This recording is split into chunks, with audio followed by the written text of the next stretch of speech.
Welcome to the lighter side of the dark side. It's your weekly freak show here on Renegade Radio and also all podcast catchers, iTunes, YouTube, wherever you're listening to us. Thank you for listening to us. It's Dark Mark, the goth comedian. We're in studio again. It's very exciting. And let me just take the camera around here because there she is. Hello. Beat me to it. Everybody's favorite horror writer, Nicole Six. Good evening. Mark brought wine, so I'm extra happy. Yes. I also, you're in a room with three comedians. Are you going to be able to handle that? I think there'll be so much laughter. You think Death so? by laughter. You know, some of the comedians that we have on the show, they're on their way up like I am. And, you know, they're still in the game. We have two successful comedians here tonight. I'm going to turn the camera right here. This guy is one of the top comedians in Spain. And he's been on Comedy Central. He's been in plenty of movies. I even went on his website and saw a picture of him with makeup, so I'm not the only comedian that wears makeup. It's my buddy Manu Badenes. How are you doing? Did I pronounce that correctly? Yeah, it's okay. Yeah. Tell us how to really pronounce it. Pronounce is the right way. So, how do you pronounce it? Badenes, like Badenes. We have just 5 vowels, A, E, I, O, so it's quite easy in Spanish. You don't have you? We have U, but not U. Okay. Just say A, E, I, O. Right. Yeah. Well, Manu is a very exotic name. Well, it comes from Manuel. Okay. So your real name is Manuel, but you went by Manu. Manuel, but it's kind of trendy to say Manuel, so like right. Exotic. Yeah. That'll be our little secret. Actually, speaking of names, I forgot to ask, but I'm gonna turn the camera around to our other successful comic because she's been on over 90 commercials, probably 100 by this point. She's been on. She has. I don't know if you still do a podcast. You did do a podcast with Daryl Hammond from Saturday Night Live. You're all over the place. You're doing stand up. You're acting. Look at the smile on her face. That's a successful comedian right there. But I don't know. Should I call you Sarah Halstead or Sarah J. Halstead? Sarah J. Halstead. Sarah J. Halstead. You want me to bill you as Sarah J. Halstead? Sarah J. Halstead, but you can call me Sarah. Well, that's what I've been doing. But Ms. Halstead, let me ask now. No, why the J? Is there another Sarah Halstead out there? There are hundreds of Sarah Halsteads. Was there a famous one? A porn actress, yes. Oh, yes. No, I knew there was something going on. With a really bad boob job. Oh, yeah. If her boob job were a little better, I probably would have let it go with not adding the J, but now I feel compelled. So you got the J and she got the D. Good, double D. See, the non-comedian with the punchlines. There you go. Line. It makes me zippy. But that's interesting. So when did you realize that was she was out there? Well, really early on. I just wanted to. I think I was trying to buy the name, the URL, the domain. Yeah. And the domain was already taken, so that's how it started. All right, and you actually for my website. Yeah. You actually probably clicked on that domain and was horrified. I watched it for a few hours. Yeah, a few days. Sure. Still have it on speed dial. I'm sure. It's and in my history on my phone. Well, before we get started, and we're already talking already, this is going to be a fun show. It is. You're laughing already, but I do have to say, we do have our sponsor. We have a couple sponsors. One will be in the middle of the show, but Ray's Energy Drink, and I've left my Ray's Energy Drink at home, sadly, so I'm drinking water, but Ray's Energy Drink is the best energy drink. They have the best flavors. They have Baja Lime, just like Baja Blast from Taco Bell. They have sour gummy worms. They have pina colada flavor called South. You used to live in Miami, South Beach. A long time. Sounds like a pina colada, and it tastes like a pina colada. The best part: 0 carbs, 0 calories, 0 crash. Just look into the description, and it's the best tasting, and it really wakes you right up. Go to our description in our either podcast catcher or YouTube, and you will get 15% off a case of Ray's Energy Drink. That'll keep you up for the next 5 years. So go to check out Ray's Energy Drink. So should we start with Manu or should we start with Sarah? Because I've got stuff for both of them. I guess ladies first. Ladies first. Sarah, You were born in Flint, I Michigan. was born in Flint, Michigan. You drank the water before the lead was in there. I didn't know. Who knows? I drank the water out of a garden hose for 18 years. So Really? yeah. I mean, You didn't have indoor plumbing, or what happened? We didn't really think about it. We didn't have filtered water when I was a kid. Like we didn't have Brita. We didn't think about it. Yeah, but you had a kitchen sink. Well, we had well water. My family. Because we were that fancy. part of Flint. We were fancy, exactly. Oh, okay. But who knows when the problem really supposedly started? It was when Governor Schneider switched water sources from the Flint River to Lake Huron. Right. Or pardon me, from Lake Huron to the Flint River. Right. And that's supposedly when the problem started. And you must have grown up, like, Flint, Michigan was a boom town at one time, and you must have grown up right as it was going bust and the plant's closing. Yes, Daddy worked the line at GM. Oh, that must have been devastating. Yeah, it was. Yeah, we've been through a lot, that little town. Yeah. First Roger and Me, which was the worst. And I know that Michael Moore meant well. Right. When he created that. And it was a brilliant film, and Michael Moore is brilliant, but it did the worst things for Flint. No one wanted to live in Flint after that film was made. Oh, really? So our economy went from bad to really just shithole, worst ever. You know, the population started to dissipate, and still today there's only 100,000 residents in Flint, Michigan. That's crazy. There only. So you think if Michael Moore didn't make that movie, then there might have been a resurgence? I think, you know, it just let it be, you know, Right. for him to like shine all the. I mean, he made it look really more catastrophic than it was. Right. The woman eating. Did you see the film? I've seen it. Yes. Okay. Well, there's a scene where he makes it look like everyday people are skinning their pet bunny rabbits for dinner. Oh yeah. And that's just you can find every weirdo in every town, right? And every town has a little strange nook and cranny. Right. And he kind of focused on those areas, but yeah, not the areas where people are drinking out of garden hoses. Right. Well, yeah, exactly. Because that's on the slip and slide, being kids, happy, suburban. Right. You know, I had a great childhood. Trees, tree houses. And drinking the water out of a garden hose. Everyone should do the water out of a garden hose. It wasn't at Flint, but Thanks, Nicole. Yeah, was that Denver water? It was Denver water. Yes, it was. Oh yeah, that's always been a better water. I hear things. My news looking at us going, what am I? It was America, a third world country? What's going on here? We can't get good water. Yeah, it's strange. But I've been listening to I've been checking. First off, I listened to your album, which came out right as the pandemic hit. It did, right? RVs and Cats. Yes, RVs and Cats. It dropped on Amazon Prime. The special dropped the first day of the quarantine in Los Angeles County. And I think most of the country was quarantined, except Miami, of course. Right. But yeah, most of America, I think, was quarantined that week when it dropped. Right. I got really lucky with that.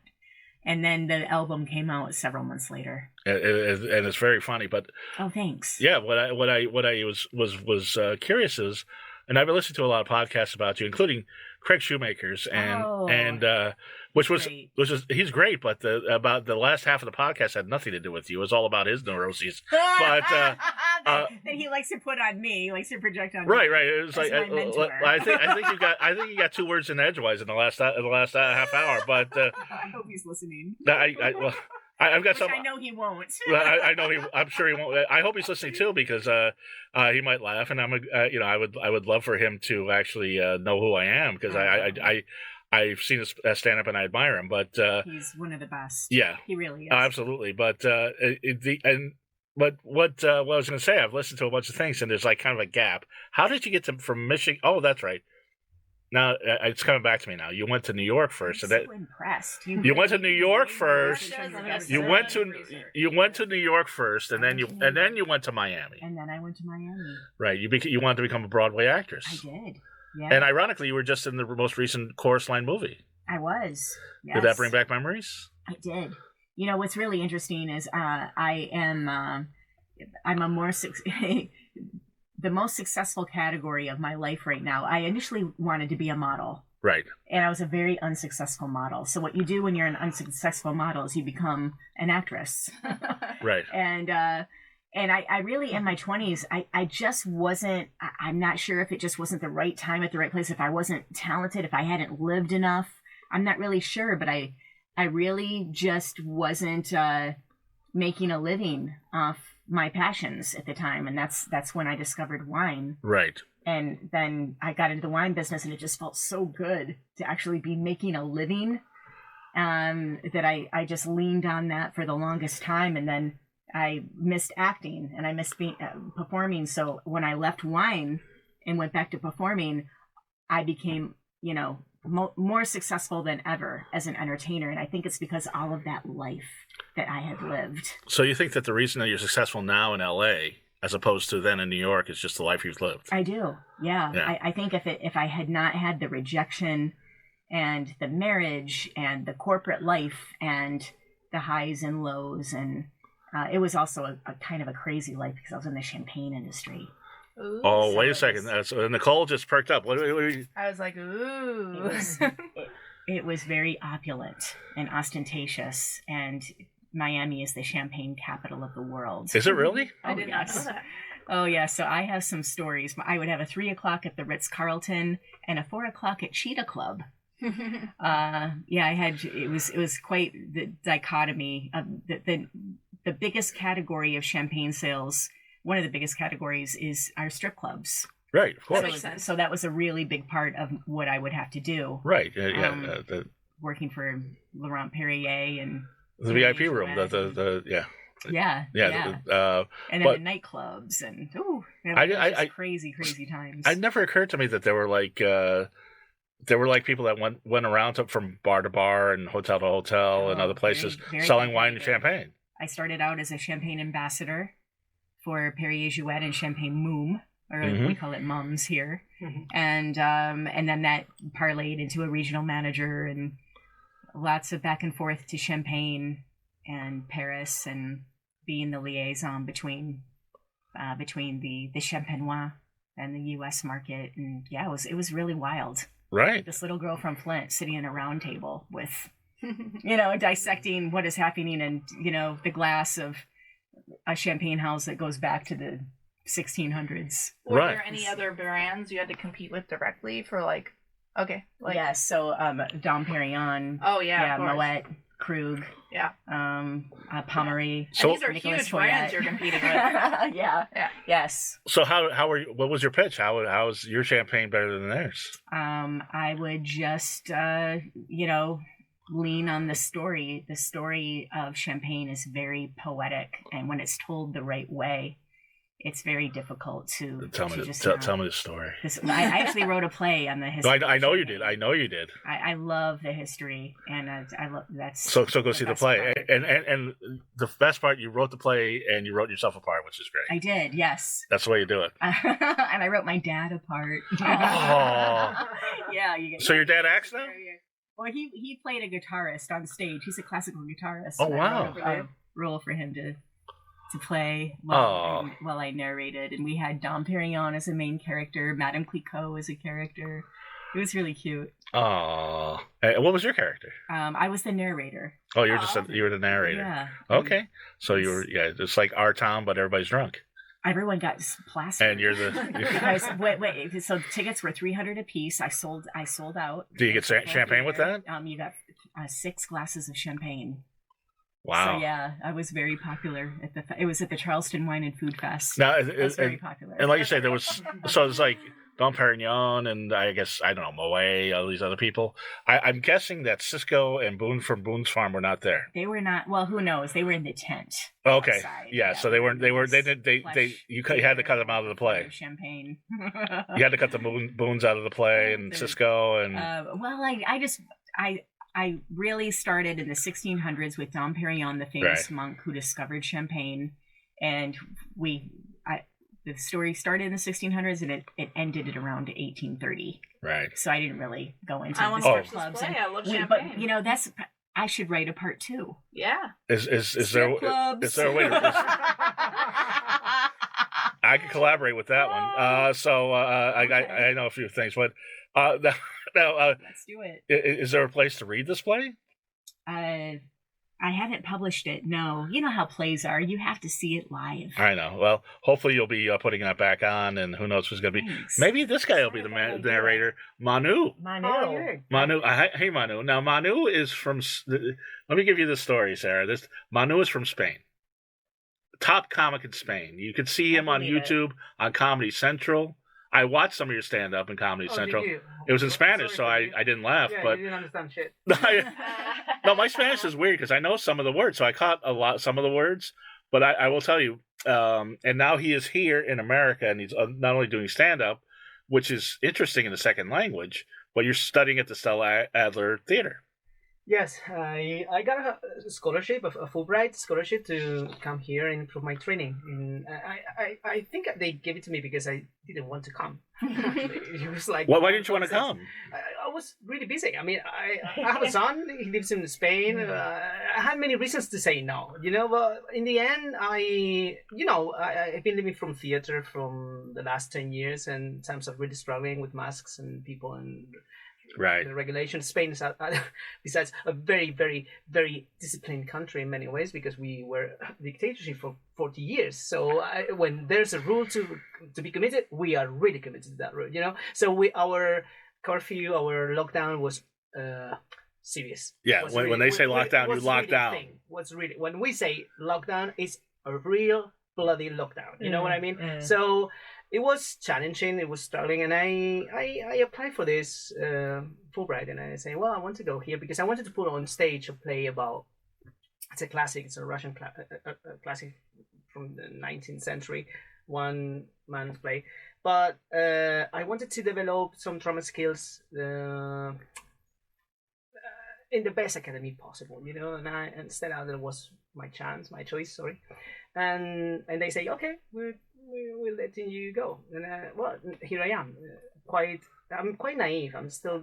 So it was difficult to get out of the country because of the lockdown? No, I mean that it was difficult to keep on progressing on theater the way I was. Okay. Until live performance was shutting down. I was performing in regular theater from Tuesdays to Sundays. It was like in big shows with I don't know. We were the last show that I was. It's called the Whole Show, and it's like 25 artists and dancers and acrobats and 25 technicians, and I was the MC. Clearly, it's clear that I got the virus at some point, because it was really hard to work with so many people around. Right. That's what I'm saying.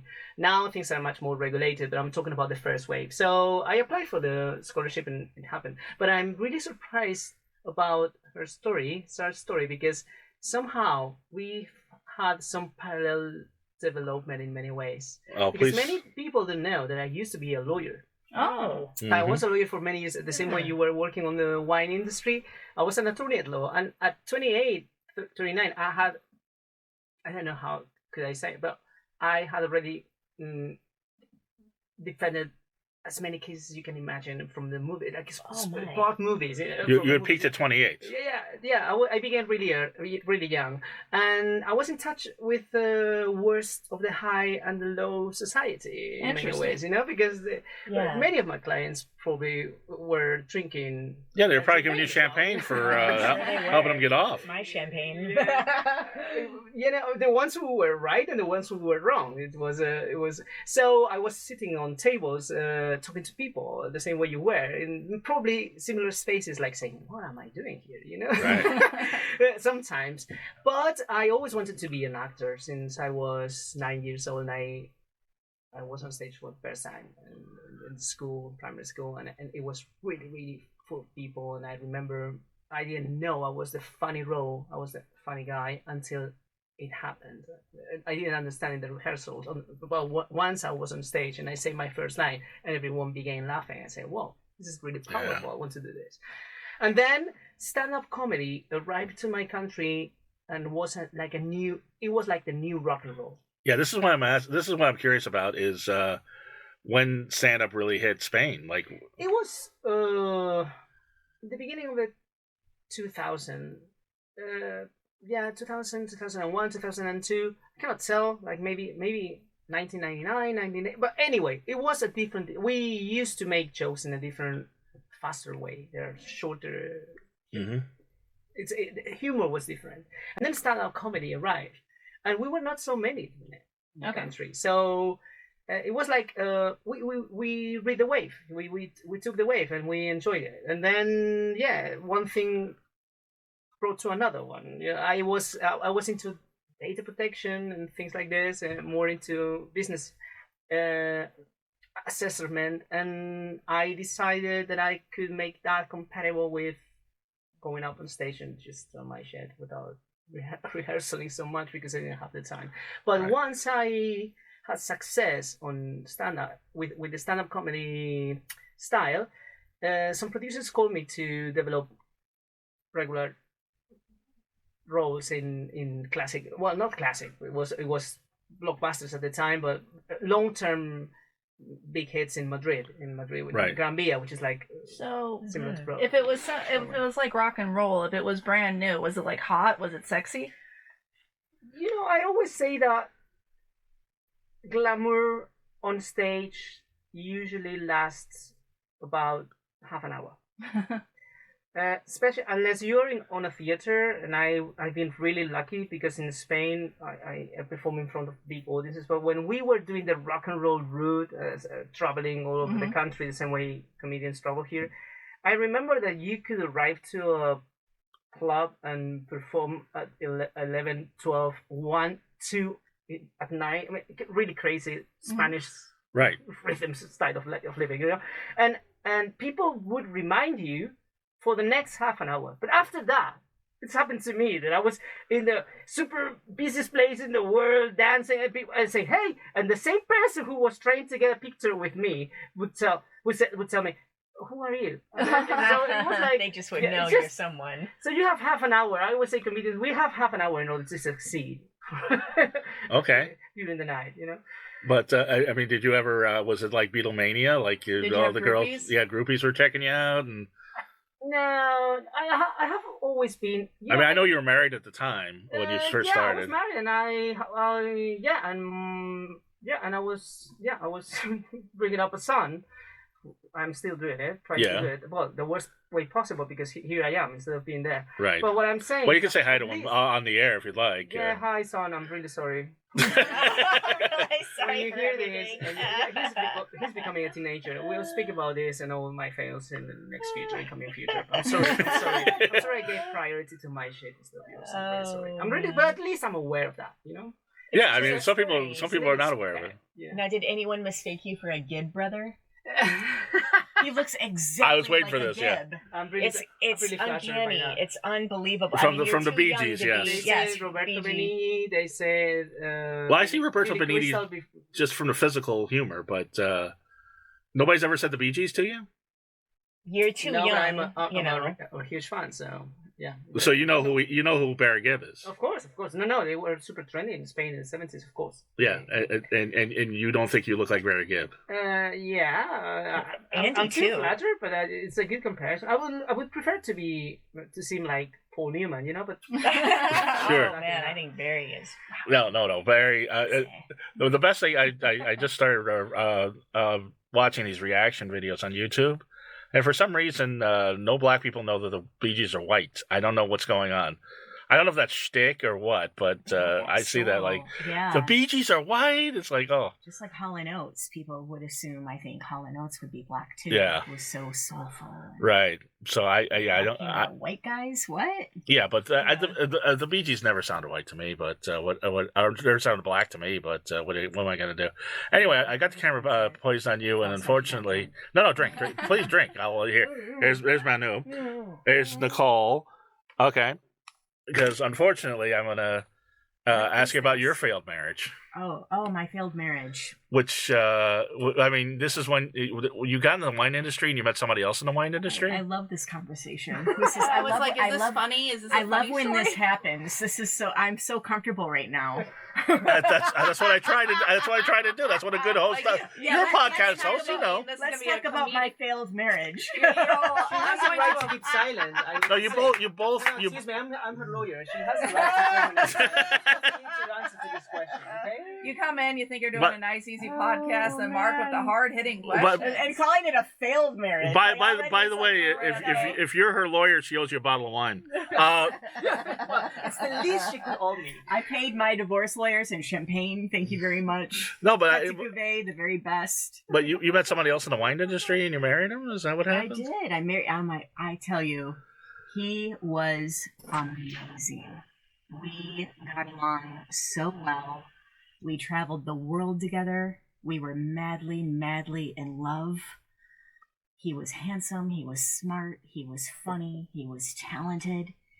And then one day, we were at the dinner table. Mm-hmm. And we were eating. And I could hear his jaw crack as he was chewing his food. And I just couldn't take it anymore.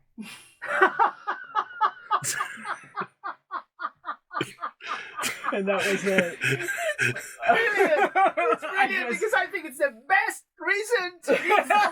Wait. Manu, can you relate to this? Can you relate to this in your Manu marriage? And I said, "Draw up the papers, Manu," and he did that for me. Yeah. There you go. And that's how it happened. Yes. I will never get married. I hear this all the time. Don't trust yourself. Never trust yourself. You never know who you're getting married against.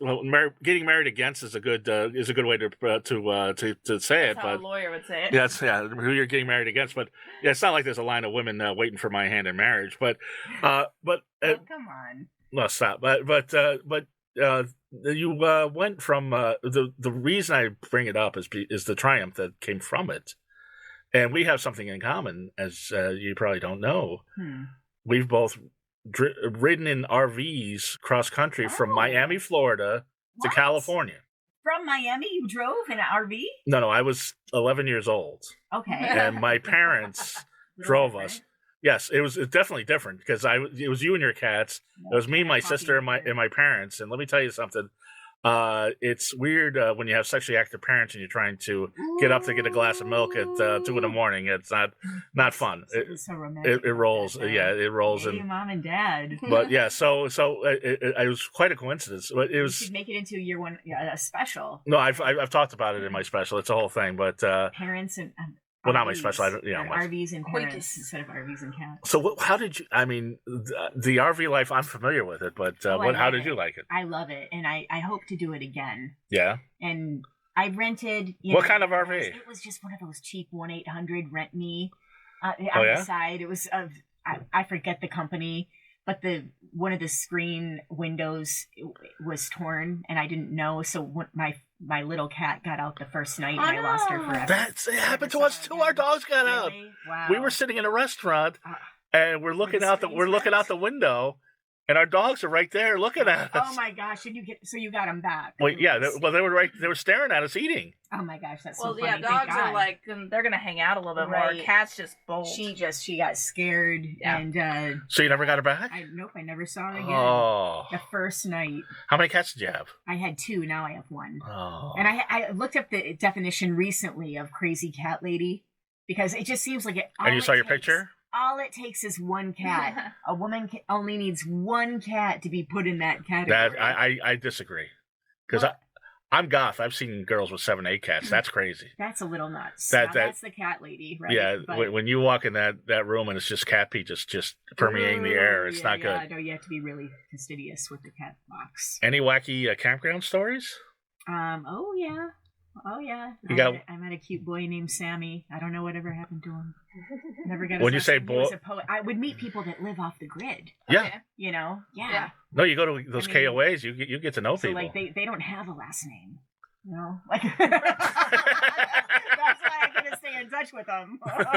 Who knows what his story was? On the run. Yeah. On the lam.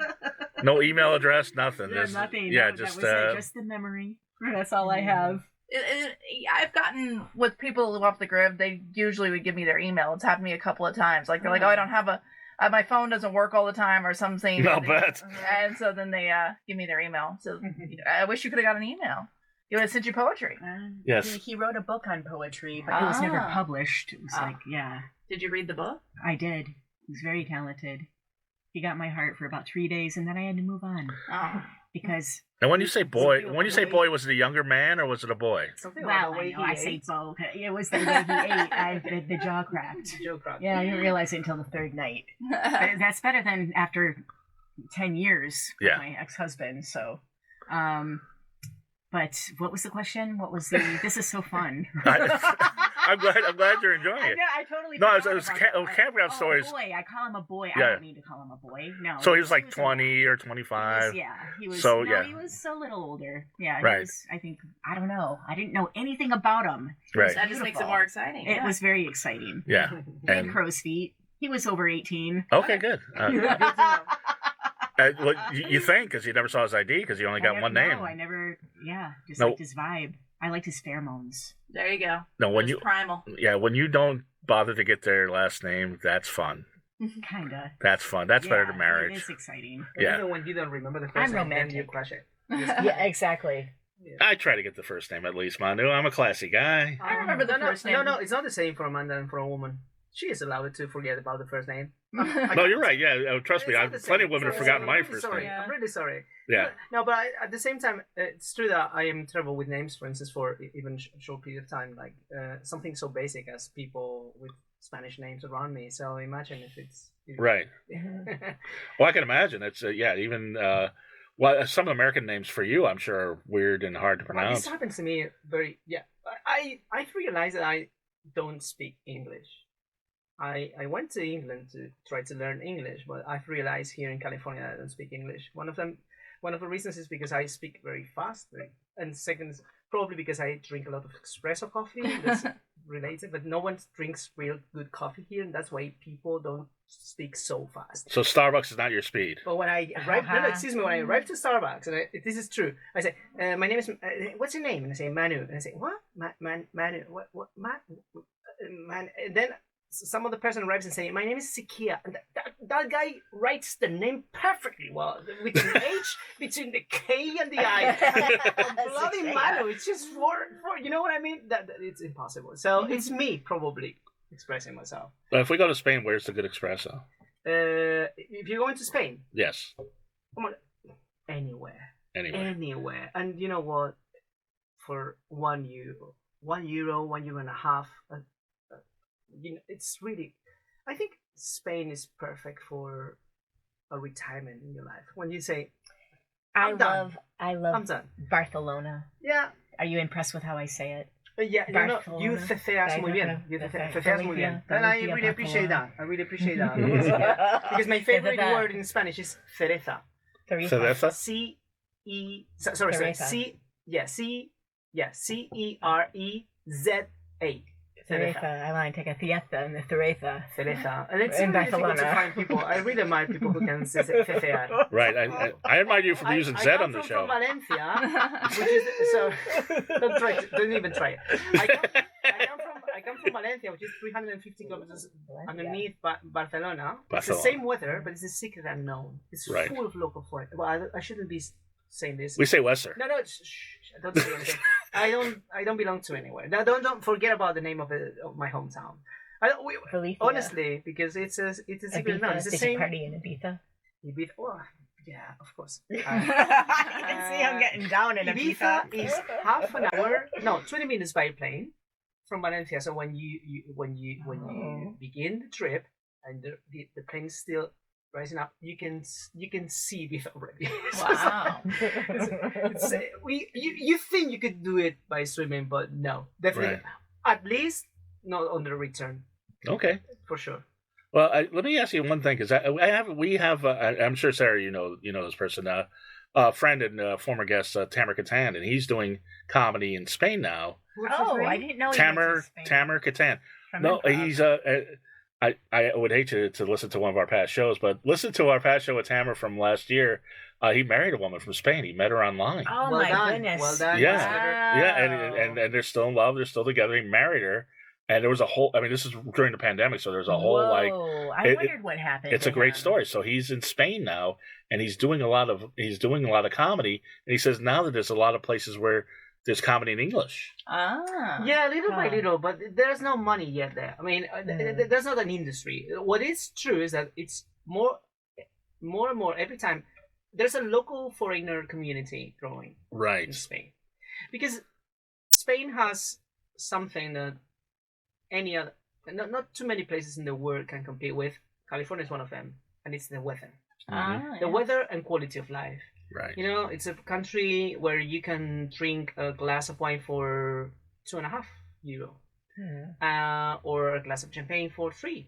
Oh, I like that. Or which is or Then you're out of a job. beer, or a beer, una caña, as we say, because we don't drink. We prefer to drink short glasses, like cañas, which is not so as big as a pint. Sure. But we drink, but we keep it cold, because once you finish one, another one is coming. So we always keep the booze cold, And it's a country where you have the sunshine, the beach, I'm gonna be very critical with we don't have an eye for business. We give importance to quality of life. As long as you can pay a beer and be with your friends, which is the things that really are important in life. There are things that you say, things that are important. No, we really develop these things. It sounds like my kind of place. So when an American person arrives there and has an instinct for business, you realize that you can buy a house for a decent price or a cheap price compared to your country, and you have all the. So it's a good place to go retire yourself. And some streets, probably because you've been to Barcelona, in Alicante, which is the south of Valencia, of the Comunidad Valenciana, there are some residential areas, suburbs, where you find the streets named in English or German. Wow. And even the radio stations, while you're driving the highway, you all of a sudden the radio station changes, and you listen to it in English or in German, which means there's a huge community of people developing. Well, that's unlike LA, because every station's in Spanish here. Yeah, I understand. But it's a different Spanish than yours. It's Mexican Spanish. It's a different Spanish. But yeah, it's true. But it's true. The thing is that, clearly there's a geographical reason for that as well here. And now, have you had any instances where somebody you misunderstood somebody misunderstood you speaking Spanish here? Yeah. Oh yeah, more than in English even. So the Spanish is that different? Like, can you point out any differences? There are certain countries. Well, we understand each other perfectly well. It's clear, and even it's a relief when you find. But I need to say that I speak English 99% of the time I'm here. Okay. But it's beautiful to see things bilingual everywhere, all billboards, everything. Yeah, I want to learn Spanish. Well. I think it'd be very useful. But there are some communities. For instance, there are some countries where there are many differences with Mexican and, for instance, Argentinian or Chilean or Uruguayan are a bit closer to us in the way they express themselves. Okay. But it doesn't mean we understand each other 100% and everything. But especially it's like groceries or vegetables, things, concrete things that are different. Like usually food. Yeah. Stuff. Yeah, the food. Yeah, what's an example of a food that's different from? For instance, carnitas, right? Or things like this. Unless you're really into tacos, we don't eat good tacos in Spain. Well, there's a Mexican community, but the way you can enjoy a taco experience here in LA is not. And I've realized, I don't know if people do, but it's better in food trucks than in restaurants. So the cheapest the better. Yeah, that's the way it works. If it's $2 a taco, that's the real good one. Yes. So in the middle of a street, if you want to be feeling posh and sitting and someone serving you, it's not going to be as good as the food truck. That's my opinion. I discovered this new place. I don't know its name, but if you go to Venice Beach and you go on Washington, and it's across the street from Cabo Cantina, which Cabo Cantina has the posh tacos you're talking about. And then you can go across the street to this little Mexican restaurant, and I can't remember the name because it's in Spanish. And they have delicious burritos and delicious tacos, and it's just a really, really good time. I'm always about trying to find that place where it's authentic. Right. Yeah. And you've been in LA how long? I arrived in middle August.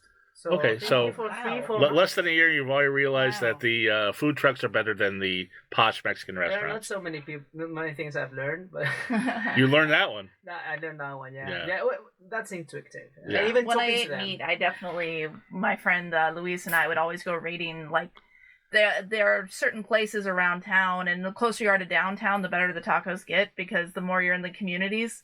And he lives out in Highland Park, I want to say.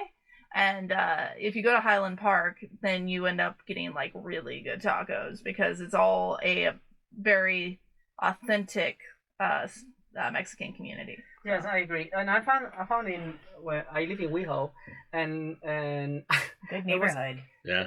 yeah, it's really you knew where to beautiful. move. Yeah, I am. Yeah, it was. Yeah, for logistics reasons, but also because I love two areas. One in which I can find myself more into the European rhythm. One of them is WeHo, and the other one is Silver Lake. European rhythm. That's good. Yeah. That's good, Barry Gibb.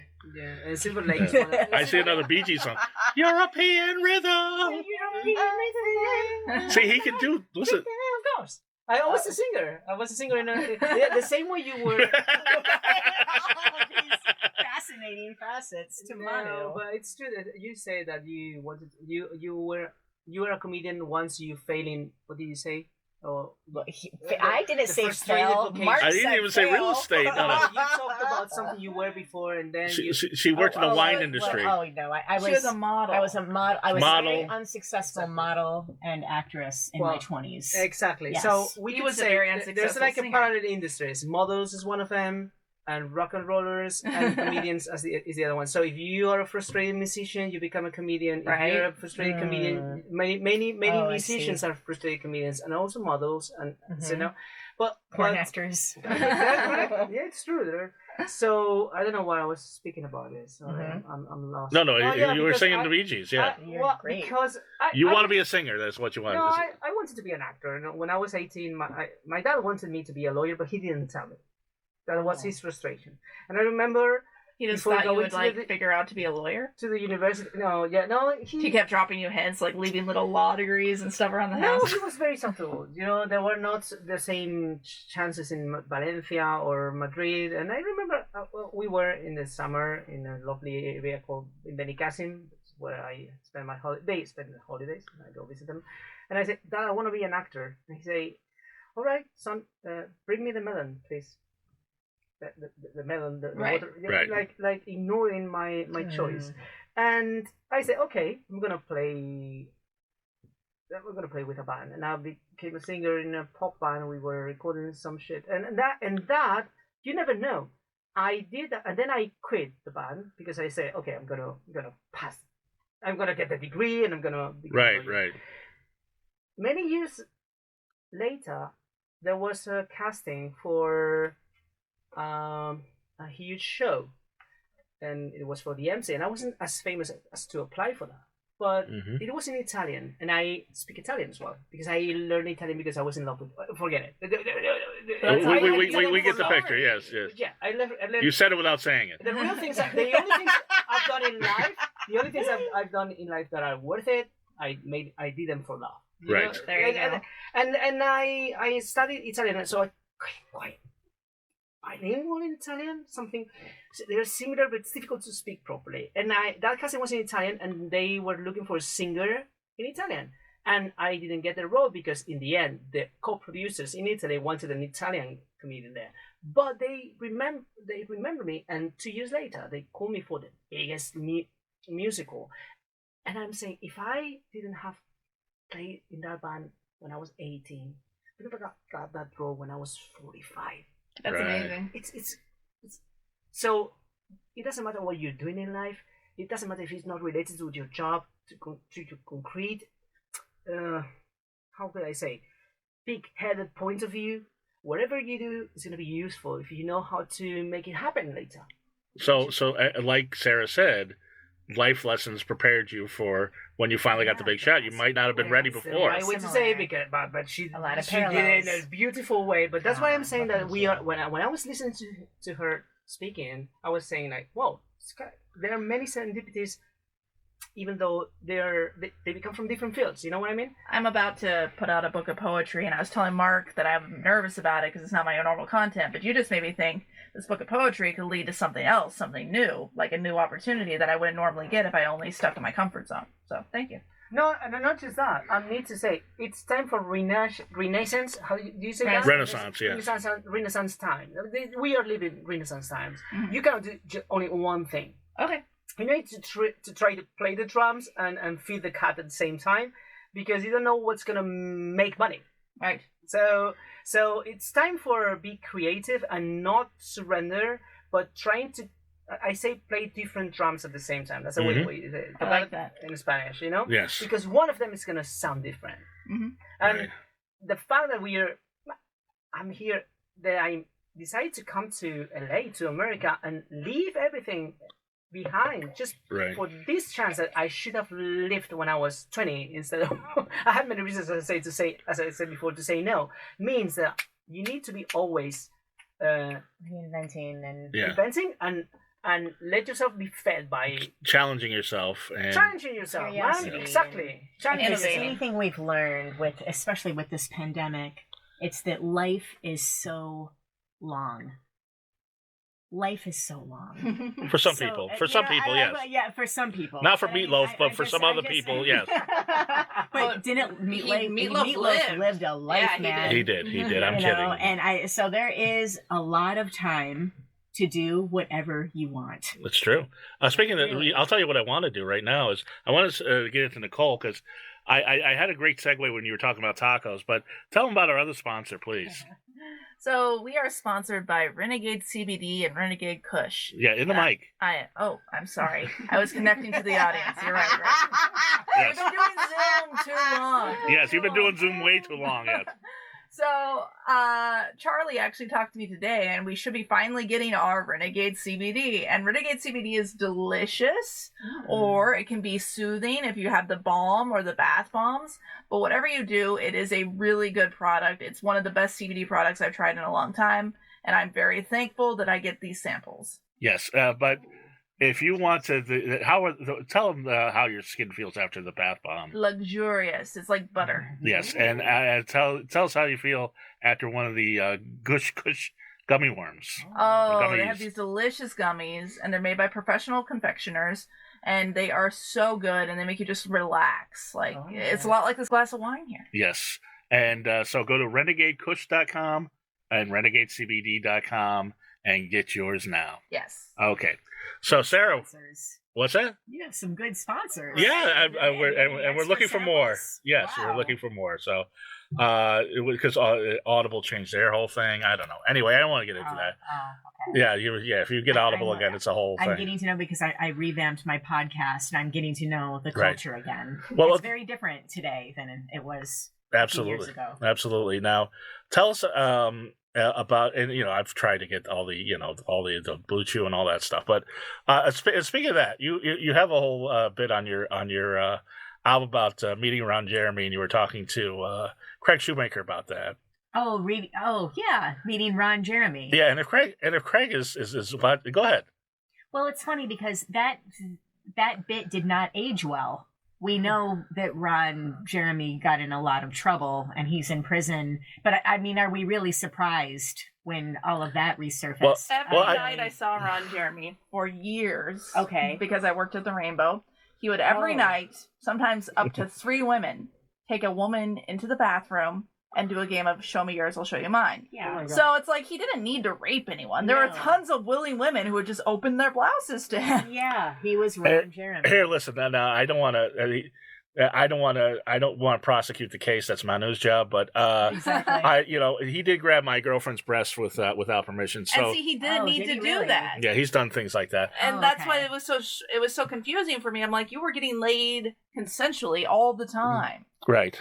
Which is amazingly enough. He could do whatever he wanted because he was Ron Jeremy, and it gave him, what license Sense of to do- entitlement, yeah. Yeah, the thing I was going to ask is, I know you have a bit about it, and but did he really try to be inappropriate with you. Was he inappropriate with you? Oh, no, not at all. He Okay. said that he enjoyed my work, and I said I enjoyed his. It was a really nice exchange. No, he wasn't inappropriate at all. That's good. He was absolutely fine. He tried to sign my tit once. We just got the biggest kick out of meeting him. Yeah, he's he's actually been on the show once, and that's a whole story. But the thing is, you were talking to Craig, and you both were like, I don't understand why Ron Jeremy became a porn star and who this appeals to. I'll tell you exactly who it appeals to, and you can bring this to Craig. Sure. Guys, because we watched that, and we're like, if that guy can get laid, I can get laid. Well, I think because any man is better looking than Ron Jeremy, no matter how ugly they are. Yeah. That makes a lot of sense. I ended up doing another bit on that, and then when the Ron Jeremy, when that all came about, like the drama, right.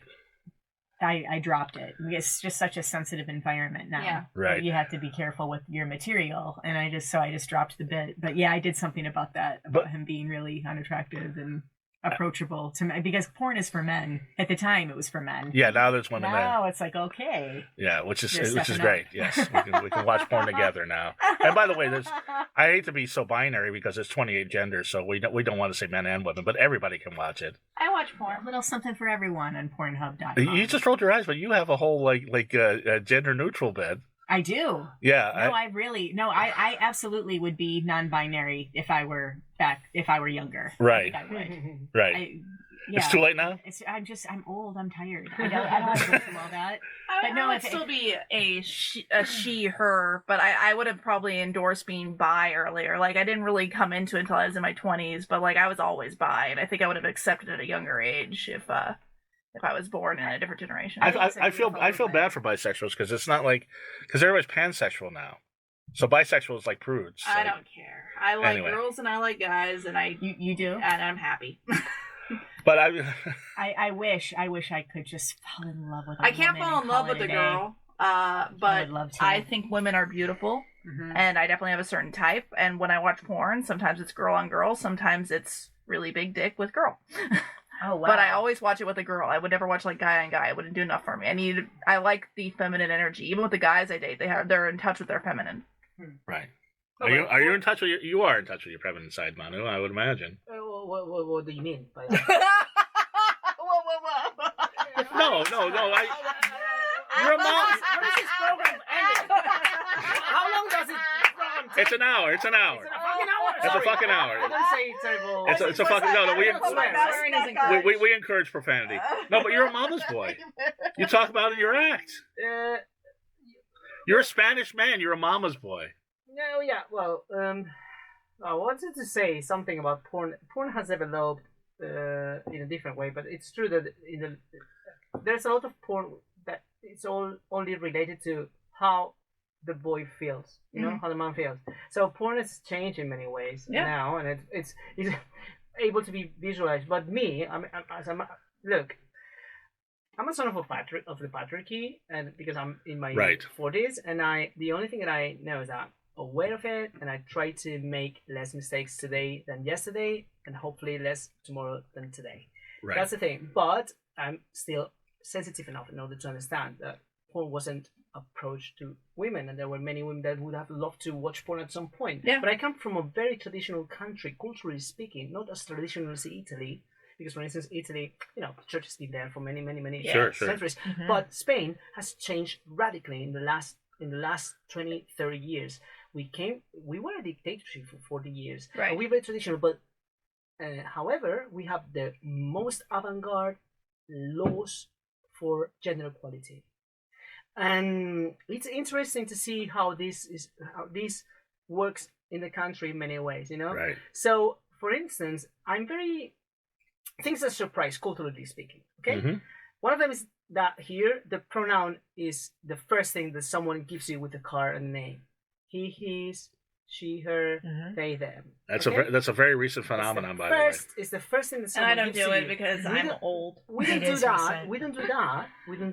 I'm getting into the game of trying to define myself. And by the way, you're in West Hollywood, so there's another reason for that. Yeah, I know. But even in anywhere, even in emails, corporative emails, I can feel it when I'm writing to someone, or even the academy, or anyone defines that.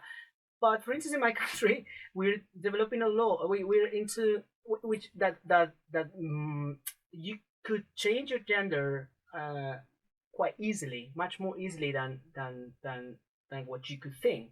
So you could, even without any surgery or any psychological advice, you at some point could decide to change your gender. Okay? Which is a different fascinating debate about the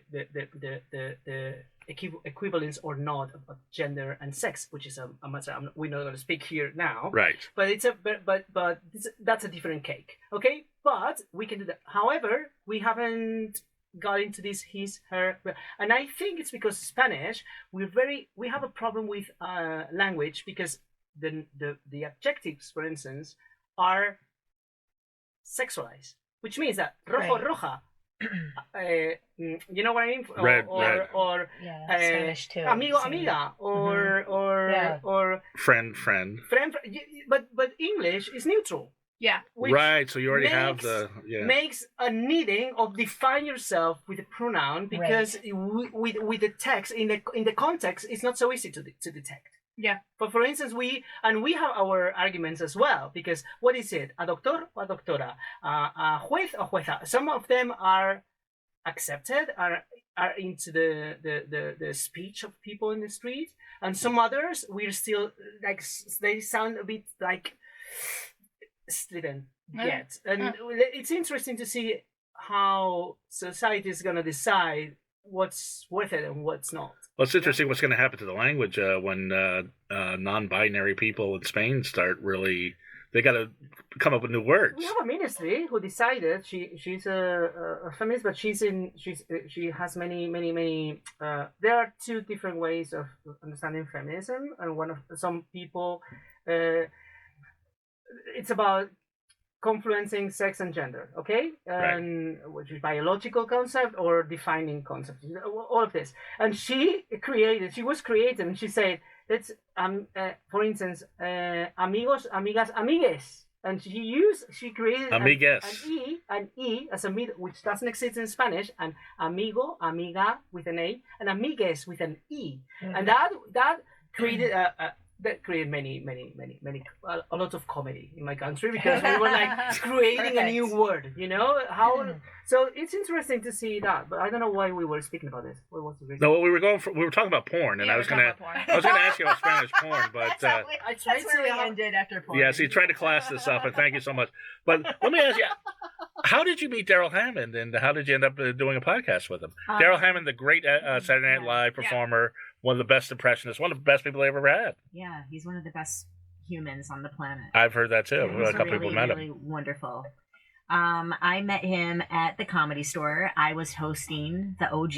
Okay. Or the OR, the original room, which we also call the OG. Yes. I was hosting, and he was a drop-in, and I've been, an admirer of his, since the first day that he walked on the stage. I'm hugely obsessed with SNL. Right. So I was a little starstruck, but we struck up a friendship. And at the time, I had the podcast at the Comedy Store in the basement, which is haunted.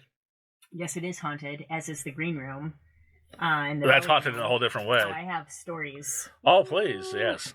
Pick one. Okay. Well, one of my haunted stories, I was about to go on, in the belly room. This was that little green room. I performed belly room many times. Yeah. And there was a young comic named Ben, and that I had befriended, and he was really nervous. It was his first time in the belly room at the Comedy Store, and I was kind of talking him off the ledge. And I said, everything is going to be fine. He said, you promise? I said, yeah, everything's going to be fine. And I came back from my set, and he wasn't there. And no one saw him. He wasn't in the lineup. No one knew anyone named Ben in the lineup. Wow. And we don't know where he is now. No, I never saw Ben, him. if you're listening to us, Ben, True story. Listen, maybe you out there. traveling alone, it's a radio station, and you hear me sing this song. Well, if you do, we're thinking about you. Come back. Nobody gets too much heaven no more. It's Yeah. We got a mashup here. I don't know what's going on. Ben. Yes, Ben, please come back, Ben. Ben and Billy, please. And I think they're at the same campground. Story.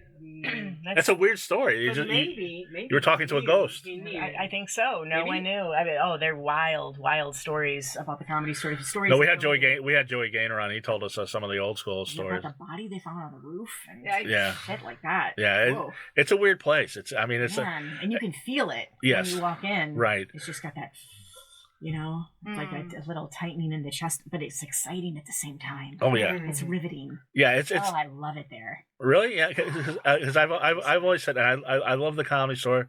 I mean, all the clubs have a different thing, but I always say the Laugh Factory and the Ice House. If you bomb at either one of those and you've been doing comedy at least a year, quits.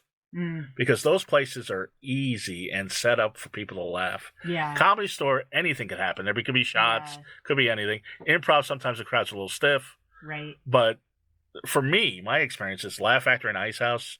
It's a layup. It's a gimme. What's happening with Ice House? I've heard some things. I've heard that they're going to remodel it, so it'll be not as good as it was before. Whenever they remodel, but is good. I was going to ask, and we're wrapping up here, but because you've been on so many commercials, and by the way, how much fun has this show been? Oh, it's been awesome. But Yeah, I'm having a good It had a time. musical Let's go to number. bed. I mean, they sang and everything, right? Well, we're going to have to have Yeah. one more at the end. Harmonize. Yes, we're going to have to do. I was thinking the lyrics were from Bruce Springsteen actually. When I was Right. talking to Ben. It Well, was- I thought Oh, I I thought you were missed doing one. Michael I'm sorry. Jackson's I Ben. can I didn't know what. recognize You ever heard Michael Jackson's Ben? They sings to the rat. Ben, my friend. No. It doesn't quite go like that. Yeah, you've never heard that song, but it was his first solo song. But I was gonna say the one commercial that you did that just fascinates me is the Crepe skin commercial. Oh God! The Crepe. Have you seen the Crepe skin infomercial? Oh, when that comes on, I am riveted. I am so. You don't have Crepe skin. I don't think I've ever seen it. Did Oh, you see it? I have because it's funny Okay. because when you mentioned that, I was like, I did I've see been in you all on that. Stuff, a lot of skin stuff. Oh, well, you did. You were also the Astroglide girl. I was Astroglide. Now, where does I was that? Where Crepe does that? Erase. Well, back up. Astroglide. Where does that air? That was just like for their marketing purposes. So I think I'm like on the box. Really? Yes. Which- I was part of the campaign.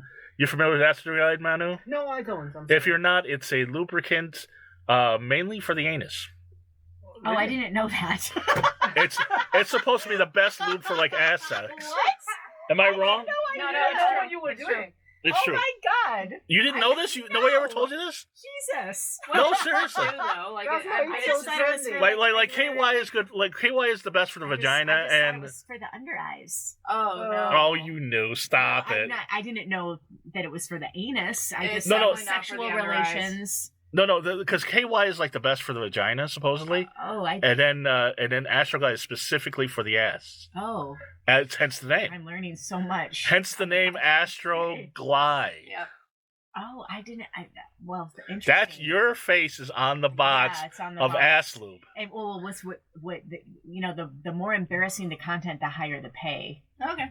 So at the time, It was a big- and they tricked me. They didn't tell me what they didn't tell me what the product was until I had already committed, but I didn't yet sign the contract. And then when I signed the contract, I was like, oh, wait a second, I'm Right. gonna need a bump in pay here. Yeah. But the Crepe skin, it hypnotizes me. It's one of these infomercials. It's like Jane Seymour or some. I think Jane Seymour, Oh boy. and she like, I was one of apparently her- old women get. I never heard of Crepe skin until this commercial came on, and then like when they I was one of her girls. rub it on and your skin's not crepey anymore. Like It's ridiculous. And I mean, I remember I was in a Mercedes-Benz commercial and I played the mother of a man who was 2 years younger than me. And I played his mother. So that was, How it's did you getting feel? better. It's getting, because How- when I did Crepe Erase. How'd I you wasn't- find that out? I don't even think, I mean, I was not old enough to be in a Crepe Erase commercial. You had to be the youngest woman in the whole thing. I think I was. But there were a lot of women my age, and they, it's getting better, but, just 5 years ago, ageism was a thing Right. with women. And it's still a thing. But It's still like Shawshank Redemption or Goodfellas or Godfather, if you get it in the middle of it, you got to watch the whole thing. Yes. That's me with the Crepe Erase Yeah, commercials. okay, well, If it comes on my TV, I am fascinated. I remember I did some bit and it was like on the TV in the background. I did some show and it was at a bar and it was on the TV in the background. Sure. I couldn't stop watching it. I was the queen of infomercials for a while. But it pays it's a the living. bills. Hey, Yeah, it's you are a working actor. That's Yes. better than 95% of the actors I here. agree. Thank you. Yeah. It's I mean, always statistically good to be speaking. on set. Yeah. And work begets work. I've made amazing relationships in that line of work, and some of the actors have gone far. Yeah. I mean, some are like series regulars now, and it's like, I'm like, remember we were in the Coloplast commercial together, but Right. then they're trying to act like they don't know me. But I gotta tell you, it's. I mean, and I think Nicole will back me up, Manu as well. I just, and this has always been the case. Meeting you, you're always just somebody that's just so approachable and such a nice person And that you too. it's hard. It's hard for people not to like you. Well, thank you, and you're really funny. Well, you're very enjoy- funny too. I enjoy your comedy. I enjoy it too. You know who else is funny? This guy right here, I Manu. want to see. I want to see your No, material. well, here's the thing. This is why I'm surprised that you were taking an acting class, because your act, it's evident from your act in Spanish and English that you have taken theater, that you have taken acting classes. Well, I mean, I'm learning to communicate myself, to express myself in English. Right. No, I got I that. see. Because my rhythm of comedy in Spanish is different, completely different. But I think an actor. Look, there are some jobs that require to go to get a degree. Like for instance, a doctor. You need, in order to go to the operation room, you need to know how to open a body. You know what I mean? Mhm. As if it's a life better than death, things like this, or to be a lawyer. But there are other. Well, you're comparing your comedy to opening somebody's chest and operating. Right. But there are other jobs that are related to experience, like a shoemaker. The first Mhm. time you make a shoe, it's Mhm. like it's the worst shoe in your life. But after 2 million of shoes, you're a real good shoemaker. Which Yeah. is exactly the same with performing or with acting. Right. And stand-up comedy is a different discipline from acting in many ways. Of course, you can develop a character on stage and Mhm. and choose a character of your personality that can fit with that character as well. But when you're expressing yourself as an actor and you need to follow a script and feel things, the problem is that you need to learn to be someone else, Mm-hmm. a life that you have not lived, probably in a lose-lose situation. Yeah. And really feel it and do it the right way with drama skills, the same way as you can do it in comedy. And that's why I'm trying to. Of course, I've performed as an actor in my country, but Right. this play that I'm trying to develop, there's a thin line between comedy and tragedy, and you need to be as reliable in one thing as in the other. Very good in comedy, but I want to be as good as that in. Well, what I'm saying is the physical moves that you do on stage. Yeah. They're learned moves. You're not just flailing your arms. You're flailing your arms with a purpose when you're telling a joke and you're Because setting I've it up. performed- because I've developed, of course, because I've been working as an actor for 10 years. Right. Well, that's what 10 that's what years, I'm saying. Yeah. all time long. But of course, anything you do on stage needs to have a purpose. Are you? Any move, anything you do, but it needs to be spontaneous at the same time. It cannot Right. be. And if you're doing a stand-up comedy because you're working from the truth, that's a challenge. You need to be able to express yourself and do it new, set it new every day, as if it had just happened to you 10 minutes ago. But Well, that's the what's kind of same cool with now is that acting. you're doing it in English, so it's completely new to you. Yeah, and That's amazing. and of course I need to be humble and learn every day, and I'm trying to get into open mics and feel, but I'm not I'm just trying to learn a different way to do things that I don't know how intuitively can be developed in Spanish in the future. But of course, I mean, in my country, I'm performing in front of 1,000 people. Here, I need to go to an open mic and get my 2 minutes. I need to start from zero, and that's one thing that gets connected with acting as well. Past doesn't count. Right. Every time you're on stage, you need to live the present, and that's the only way to make yourself be trusted. So if you're thinking about how good it went, or how bad it went, or how it was last week, you're not selling your stuff convinced 100%. You need to sell it starting from zero every day. That's the same thing with acting. The only things that drama requires other depth, truth, focusing all the time, and specificity.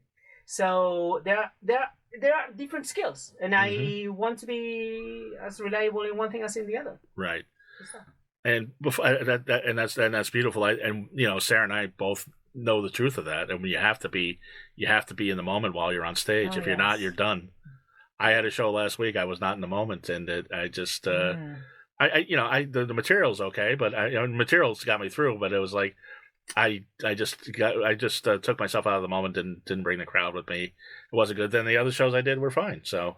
You know what helps me to stay in the moment? I try to remember that it's a two-way conversation with the audience, and then that gets me back in the moment. Intimacy. Right. That's beautiful. And not performing. Right. But so you don't have a fourth wall when you're performing stand-up. People are there and you're talking to them. Laughs are the way they communicate with you, but it's a conversation. Right. Yes. But when you're performing a play, there's a wall. Yeah, right. So you don't have the feeling. So beautifully said. That's exactly right. And laughs are a connection that sometimes it's tricky because that sometimes you perform in some places where laughs were not exactly on a Sunday afternoon like they were on Friday night, and you begin to have doubts with yourself and is it the right thing I'm doing? Am I okay today? The reaction, the feedback is not the same, but you have a feedback. But when you're doing a drama, you're performing a drama, and there are other actors. And you're there, and you don't listen to them. You can feel them, but they are there, but you cannot look at them because there's a wall there, imaginary wall. You need to be absolutely focused and working step by step, specificity, absolutely specific about what you're doing, regardless of the reaction, because you don't have the reaction. So it's a different discipline. Right. But you know what? I learned something when I was a lawyer, and that's something that it's not a lesson, but a lesson that I applied to myself. Fails need to last in your self-esteem as the same time as success. Right. 5 minutes. You told me 5 that. minutes. I told you that. Yes. Remember? Yes. When you are on stage and you smash it, it's 5 minutes. Think about the next thing. Don't live in that bubble, in that cloud. When you're failing and it was a bad day, but you know who you are and you're exiting with yourself, and you perfectly know professional comedians have something all in common. You know when you were not good enough. You really know when you did not do the right job. So that fail, forgive yourself. It's just 5 minutes. Go ahead. Look from it. Don't let that influence your next performance, because then you're not living the present. You're living the past. Right. Very well said. Very well said. Two more questions, Manu, because next time. And by the way, you guys, I could talk to you two forever, but this is fun. The one question on your website, there's a picture of you in makeup. What movie was that, or TV show?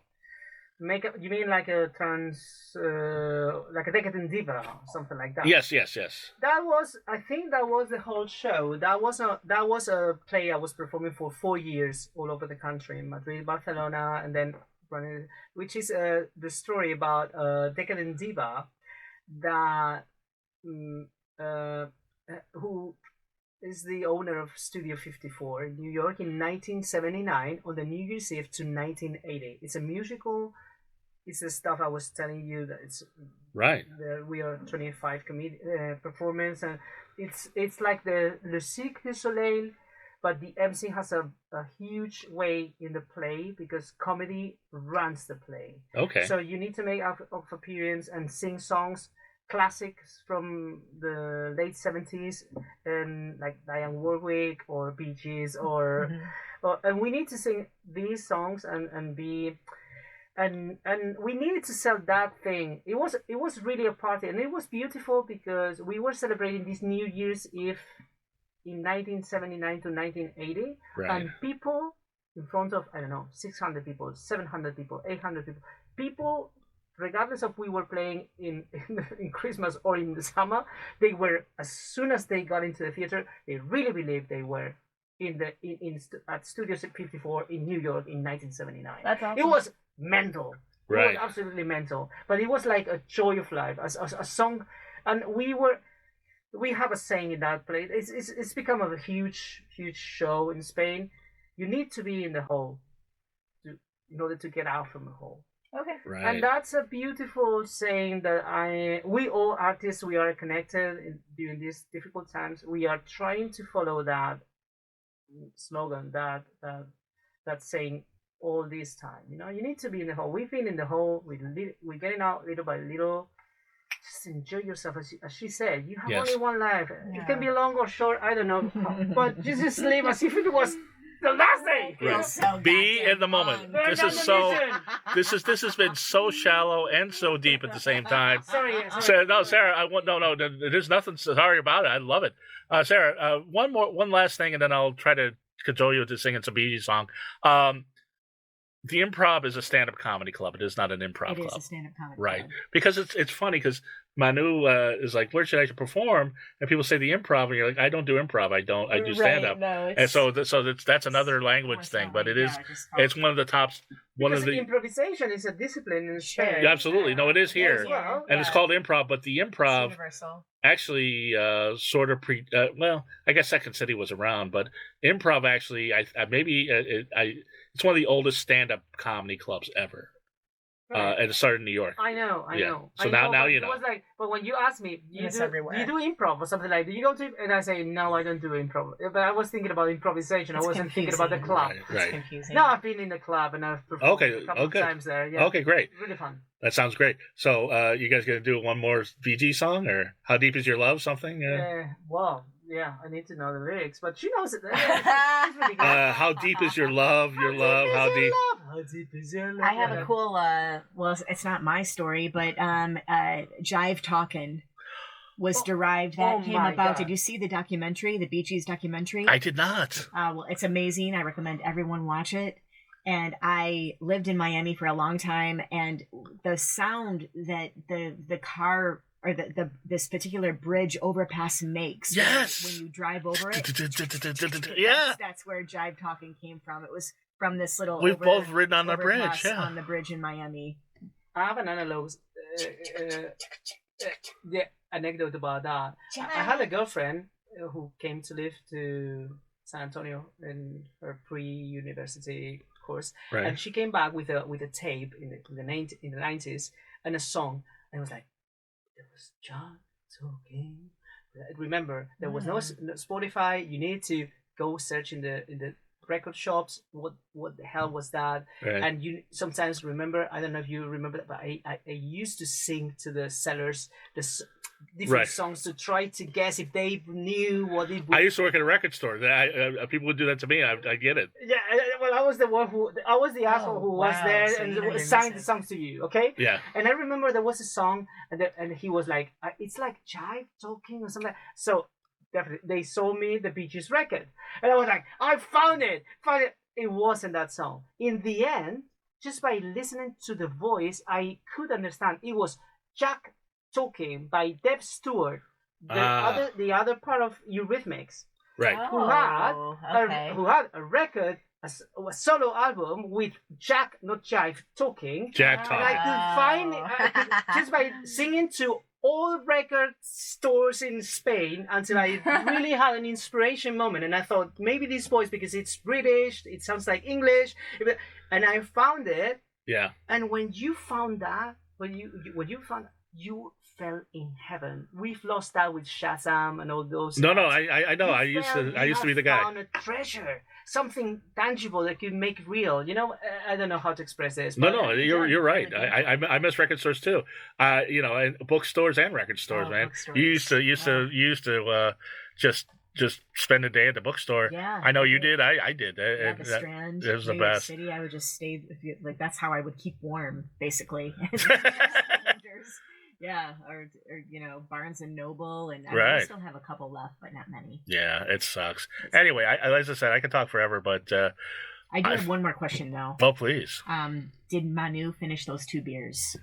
No, not at all. I don't think he finished one. That's the only question I have. No, because we had a bet going if Manu could finish 2 beers.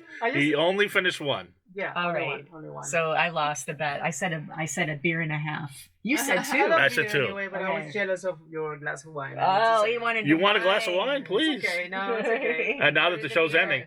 But I'm Spanish. We drink, but we eat at the same time. That's what we don't right. get too Well, I'll send Nicole out for tacos. Anyway, Sarah, tell us everything you got going on, all your social media, your website, everything that you got. I have a monthly show at the Hollywood Improv, the Lab, called Bottle Shock. Right. A lineup of really incredible comics.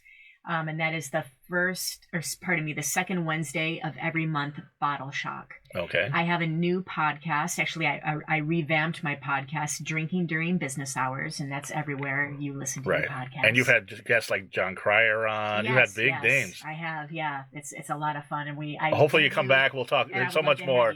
There's so much more. Oh, I would love to be on. And I'm at Sarah J. Halstead on all socials, and my special RVs and Cats is on Amazon Prime, and also the album version on Spotify. On everywhere. Yes, it's on Amazon Music. All of the wherever you stream, listen to Sarah's album or pay for it on Amazon Prime. Trust me, you won't be disappointed. Thank you. I can't tell you how many comedians, when I mention your name, male comedians light up and say how hot you are. But really? That makes me feel so good. Yes. Yes. I'm putting it on. It's the Crepe Erase. Yeah, it is a Crepe Erase. That's what it is. And Manu, how do people check you out? I know you got manubadenes.com. If you're not listening to me from Spain, probably Prime Amazon special that comes from Comedy Central is not going to be available in America. But I usually go to the Hollywood Improv to have a look. I buy bread in Trader Joe's, and I hope to be back to Spain by summer. So if there's a way to meet ourselves, probably would be at the Hollywood Improv. But follow you on Instagram, Twitter. Manu Badenes, Twitter, Instagram. Yeah, I'm there. Yes, Instagram. ManuBadenes.